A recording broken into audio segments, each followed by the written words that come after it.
ஒரு தந்தை தனது இளம் வயது மகளின் அறையை கடந்து செல்லும்போது அது சுத்தமாகவும் நேர்த்தியாகவும் இருந்ததைக் கண்டு உள்ளே சென்றார். எல்லா பொருட்களும் அழகாக அடுக்கப்பட்டிருந்தது. ஆச்சரியமாக இருந்தது. அப்போதுதான் தலையணையின் மேல் ஒரு கடிதம் இருப்பதை பார்த்தார். அதை எடுத்துப் பார்த்தார்.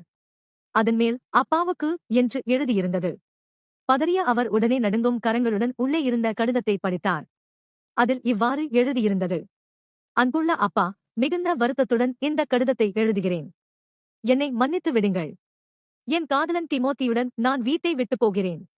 உங்களுடனும் அம்மாவுடனும் சண்டை போட்டு ஒரு தர்மசங்கடமான சூழ்நிலையை ஏற்படுத்த விரும்பவில்லை. அதனால் சொல்லாமல் போகிறேன். டிமோத்தியின் அன்பு என்னை அவனுக்கு அடிமையாக்கிவிட்டது. நீங்கள் டிமோத்தியை பார்த்தால் உங்களுக்கு புரியும். உடம்பில் பல இடங்களில் பச்சை குத்தியிருந்தாலும் அவன் நல்லவன். அதற்கும் மேலே நான் இப்போது கர்ப்பமாக இருக்கிறேன். அதை கலைக்க டிமோத்தி விரும்பவில்லை. டிமோத்திக்கும் எனக்கும் நிறைய வயது வித்தியாசம் இருந்தாலும் இப்போதெல்லாம் 42 ஒரு வயதல்ல. அவனிடம் பணமில்லாமல் இருந்தாலும் எங்கள் உறவு உறுதியானது.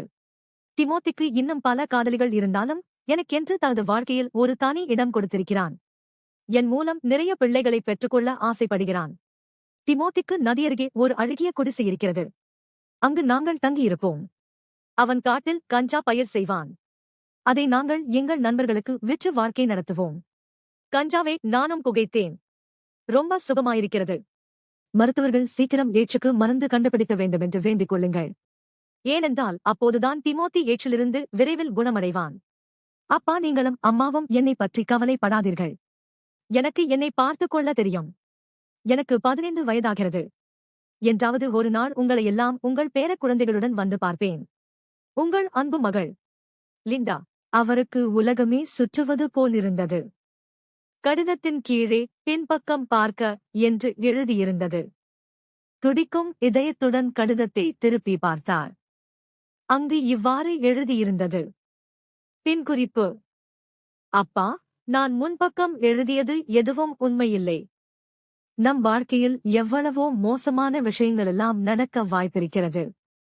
இதையெல்லாம் பார்க்கும்போது நான் 10ஆம் வகுப்பு கணக்கு பாடத்தில் தேர்ச்சி பெறாதது ஒன்றும் பெரிய விஷயமே கிடையாது.